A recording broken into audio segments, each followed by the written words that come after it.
Today on Blue Values TV, we're going to talk about ourselves. We're going to talk about Blue Values Coalition. Stay tuned.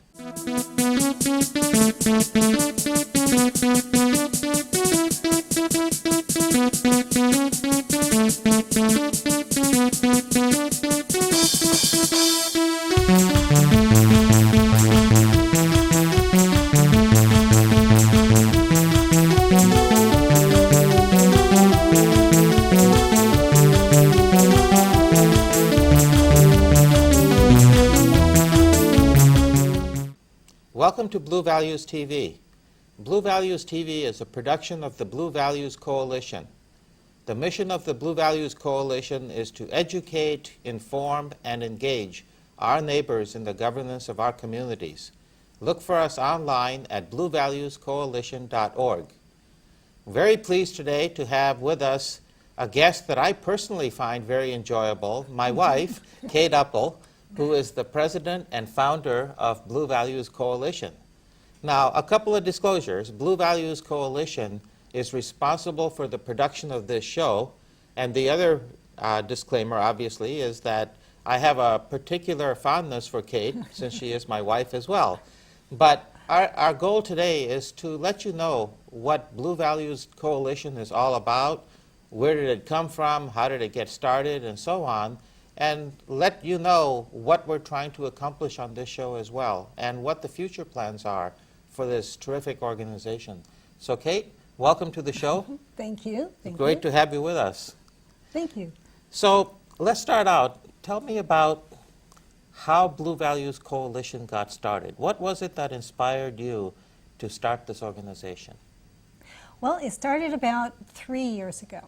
And that's when you were running for Congress, up and down the 4th District, which is all throughout the Sierra Nevadas. And as we were campaigning, we came in contact with everyday Democrats and progressive people who just felt that their votes didn't matter. And we heard it over and over and over again. I don't care if we were in Fresno County or if we were in Modesto or if we were up in Nevada County. We heard it time again, that their votes didn't matter, they were outnumbered, they were very, very discouraged. And I thought, this is awful. I mean, here in Placer County, we have over 55,000 Democrats, and we have many more progressives that are under the label of no party preference. And so, and every one of those Democrats feels like they're the only ones around. Huh? That's exactly it. Yeah, we'd get 10 people together in a room, and they'd look around, and they'd say, "Oh my God, I didn't know there were so many Democrats." And and that's just the way it was, because they weren't talking. They weren't in community. And so that's what I wanted to do, was to bring the community together, to go out, reach out to them in their homes, and to let them know that their neighbor across the street and 3 doors down and around the corner were also progressives and like-minded thinkers. So you resolved to do something about that, and tell us, what did it result in? Well, so what I did was I started working with the various different progressive clubs that we have here in Placer County, and reaching out to their leadership and talking with them about it. And then together we started to form the beginnings of what Blue Values looked like, and which we knew it was going to be an outreach to our neighbors. And but it would also, it would be more than just knocking on the door saying, "Hi, I'm a progressive like you are." We wanted to create a newsletter, and in the newsletter we wanted to talk about progressive ideas, and at the same time have a calendar of events, ways for these other progressives to plug into. We know that there's always those that belong to the clubs, and they're already engaged. But what we're doing now is we're reaching out to the unengaged, and trying to encourage them to come and meet other people where they can be in a community of like-minded thinkers, what we're doing. Now, you started out as primarily an organization to improve awareness among Democrats, but eventually you kind of moved away into a more non-partisan type of an approach. Is that right? Yes, yes. We started off as a democratic organization, But it became very, very clear that we have many people who are every bit as progressive in their thinking, but they didn't want that Democrat or party label. They like their independence, and I agree. Progressive values isn't just Democrat values. They're really true blue American values. And you don't have to be a member of a particular party to share those. I mean, when you take a look at some of the progressive things that Dwight Eisenhower did with rolling out the highway program, or even Richard Nixon, he had progressive values in developing the Clean Air and Water Acts. So, so progressive values don't necessarily belong just to Democrats. There are a lot of people that have them, and so that's what we're doing, is reaching out to everyone who shares these values. Tell us about some of these values. What are these values that you talk about that are blue values? Well, our true blue American values, yes. They're things like a strong, vibrant middle class. One of the things that we're faced with today is income inequality.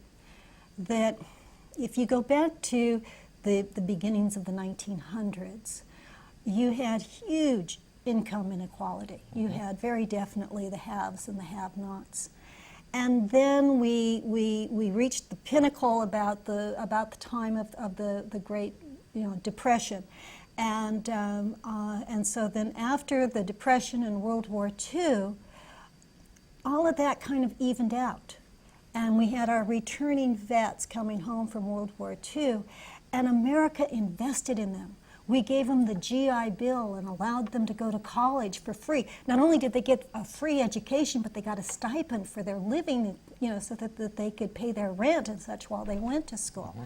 And we just invested. We had Eisenhower, like I said, that invested in highways and all, and we built a strong, vibrant America. And at the same time, we were building a strong and vibrant middle class.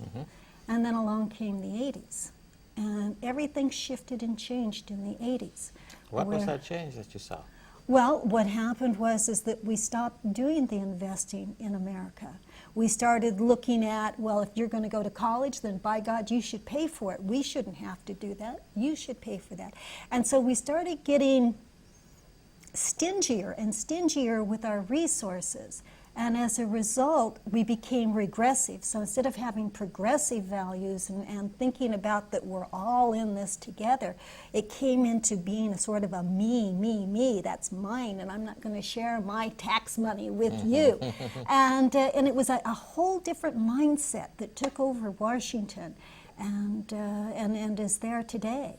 And so as a result, we don't invest in our people anymore. We don't invest in our infrastructure. And we're suffering today as a result of it. So now, starting in the 80s, that middle class, we stopped doing, the unions started declining. Ways of people getting an education, it became more and more difficult for them to find a way to move into the middle class. And so today, what we've got is that now the very wealthy are doing very, very, very well. And we have found that our middle class is absolutely stagnant. We're making the same wages that we made in the late 80s. I mean, that's awful. That's just awful. We just haven't At progressed. least at the bottom. At the top, wages have gone up quite a lot. At the top, they're doing quite well, and God bless them. I don't have any problems with people making money and all, but not at the expense of America. I mean, look at America was like #1 with college graduates and in health care and all. And over the last 30 years, we're like number 14 in the world as far as college graduates, where we were #1. Our health in America has declined to where we're like number 22 or so. We're down near we're at the bottom of all the industrialized nations. So with those values, for Blue Values Coalition, what is the mission statement? What is it that you actually hope to achieve with Blue Values Coalition? Well, what we want to do is we want to really educate and engage our progressives and get them thinking about how important their vote is. You know, it's their voice. And get them away from the mindset of the government as being something about, you know, that it's the government versus me. We're the government. You're the government. I'm the government. You know, together we make things happen, and if our government isn't working for us, by golly, throw the people out and bring in new. And, you know, and that's where our voice matters. And so, you know, we can't take our vote for granted. We can't just sit on the sidelines and say, well, you know, what difference does it make? I'm just one little person. Well, one little person can change the world. They really can. So, yes, so that's what we're trying to do, is to reach out. Now, one of the things that helps engage voters, we launched this effort to start Blue Values TV about a year ago, roughly. Yeah. Tell us a little bit about what you saw as the purpose of Blue Values TV. Well, the purpose is to, again, engage our viewers in understanding the issues. And right now, we're just looking primarily at the Placer County area. We're not going up and down the district, but we're staying pretty close to home. Well, we've tried to do 3 different types of shows on Blue Values TV. One is with elected officials and candidates to let viewers know what these people are all about so they can decide if they support someone or not. And we've had candidates and officials from all different political parties, so it's not one-sided. We've done issue shows, as you mentioned, shows where we talked about fracking and the environment, genetically modified foods, all of those kinds of things, again, to educate and inform. But then we've had a third kind of a show, which is local organizations, Yes. nonprofit organizations that are doing good things in Placer County. And so that's one thing that maybe people don't understand how it fits into Blue Values, but my own feeling on this one has been that if we watch local and national news on other channels, we hear about a lot of bad things that are going on in our communities, crime and corruption and all kinds of things like that. That leads to a lot of cynicism amongst people.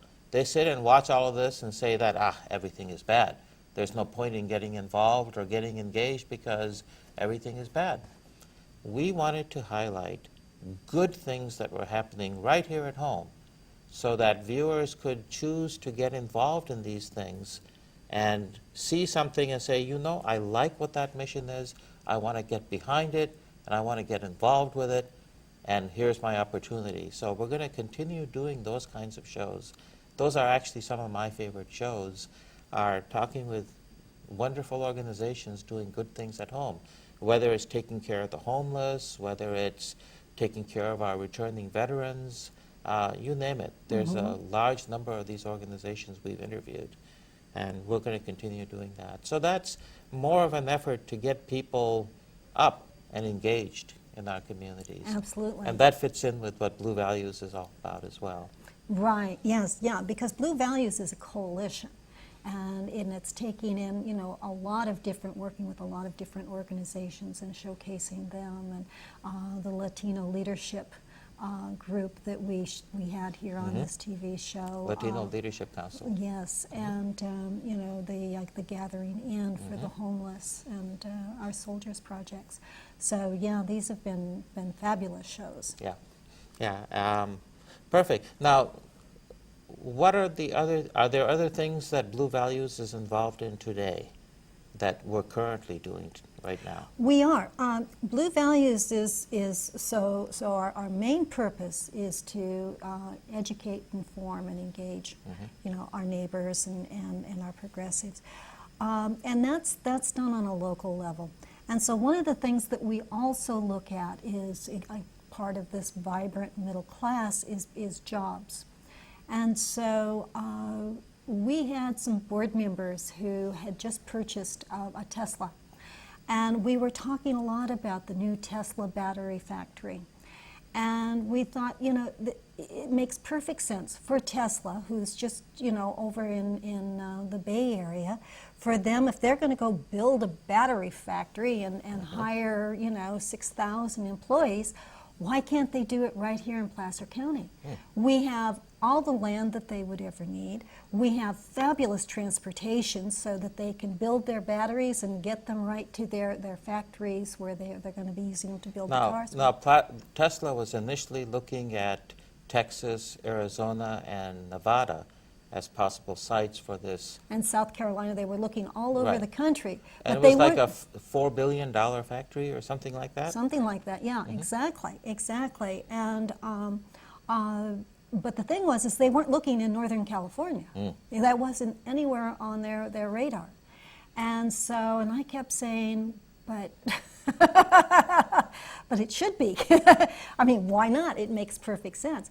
And so Blue Values went out and we tried to engage some of our elected officials, and we just kind of got ignored. They said, oh, they're going to move on to Texas. They're going to go someplace else. What on earth would they want to come to California?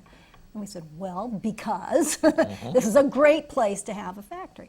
Well, the long and the short of it is that we got them to come to Placer County. We got Tesla. We didn't get, let me back up a little bit. We didn't get any of the public officials behind this. Not at first. At first, we couldn't get the city officials, we couldn't get the county officials to do anything about it. So we contacted Tesla ourselves, and we gave the pitch as to why we thought they should come out here to Placer County.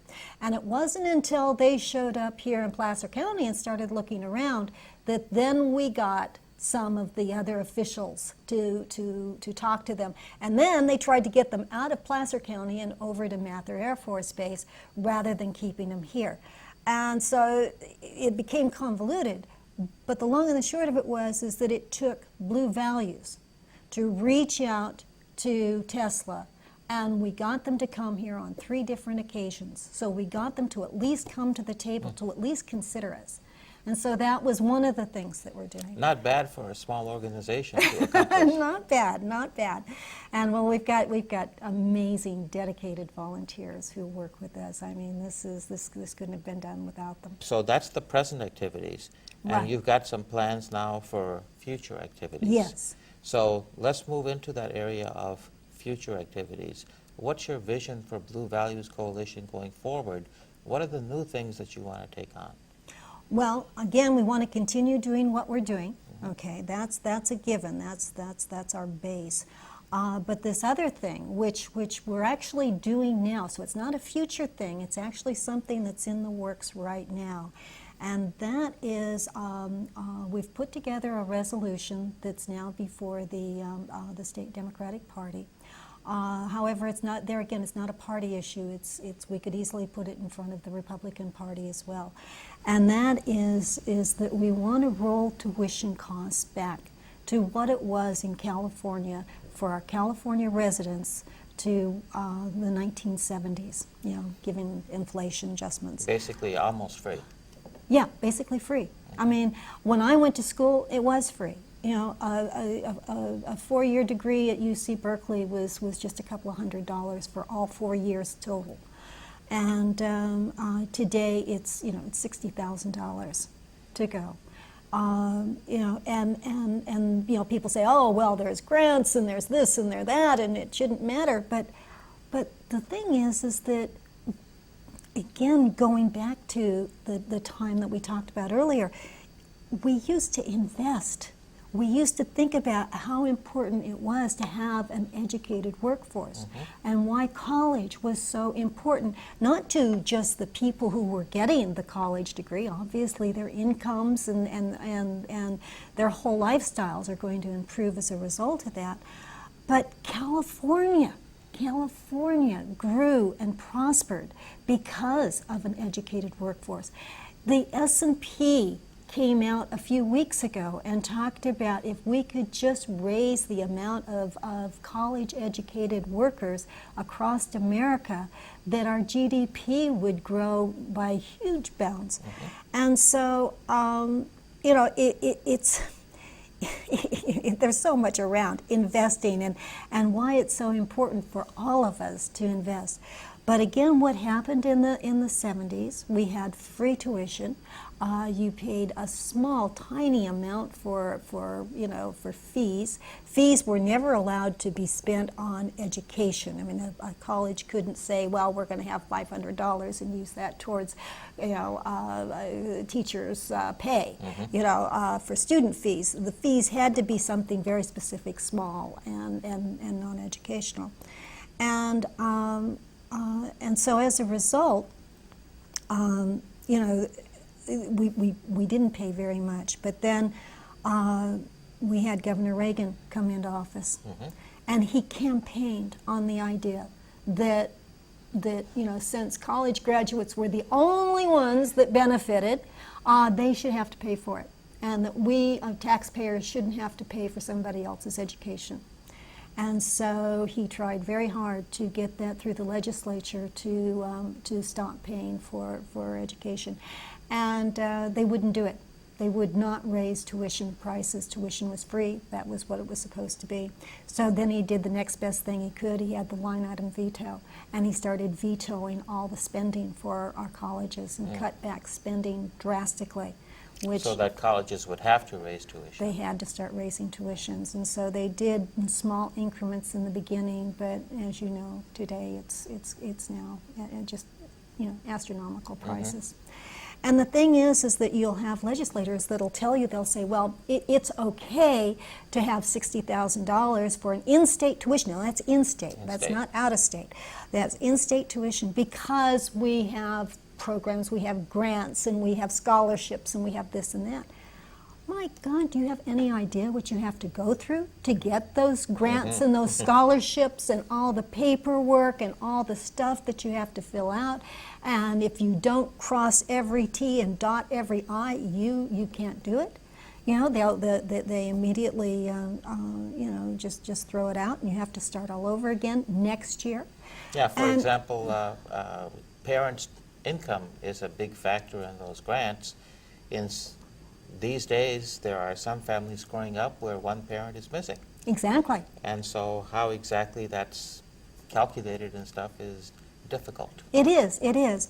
And we have some people that, we have a lot of immigrants, and I don't want to just say Latinos because we have a lot of from Europe and all over, where possibly not everybody in the family is here with bona fide documents. And as a result, you have people who are every bit as eligible to go to college here, but because they have to get all this other documentation to back up to get their in-state grants and loans, they can't get it because they're afraid that Uncle Joe is maybe going to be deported if they put that out. So there's so many things around that prevents our kids from being able to go to school. And your goal then is to restore that funding to the colleges? We want to restore the funding. We want to go back to investing in our kids, investing in California. Our businesses are screaming bloody murder that they have to go overseas to bring in educated people because we don't have enough educated engineers and such.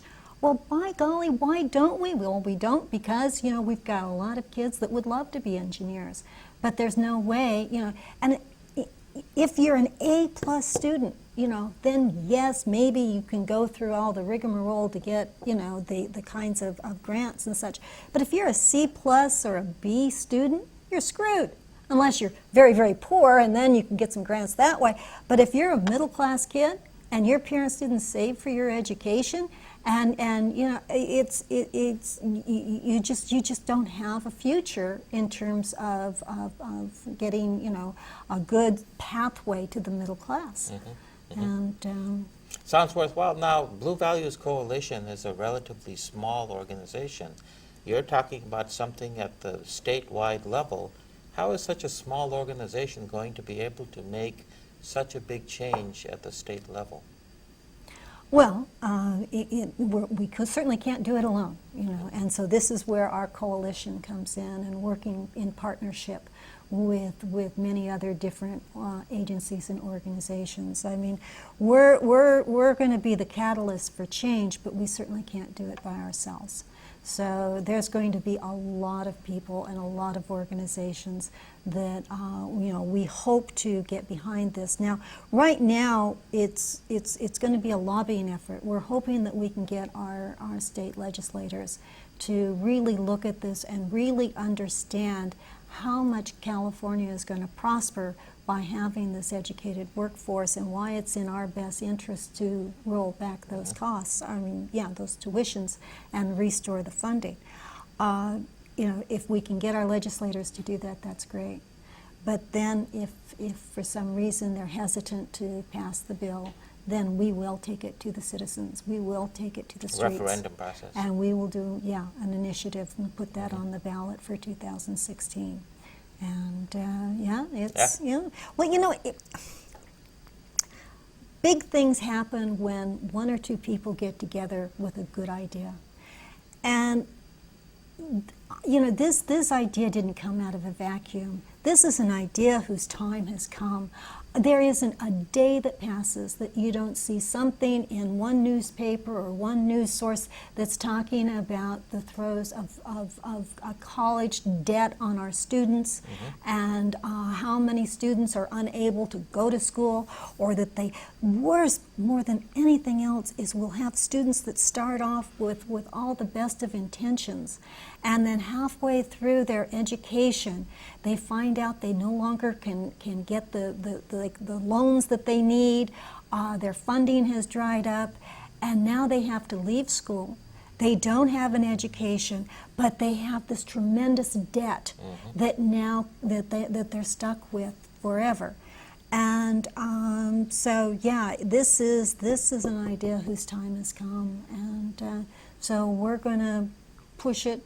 And we're going to have a lot of other organizations that'll help drive it as well. Fantastic.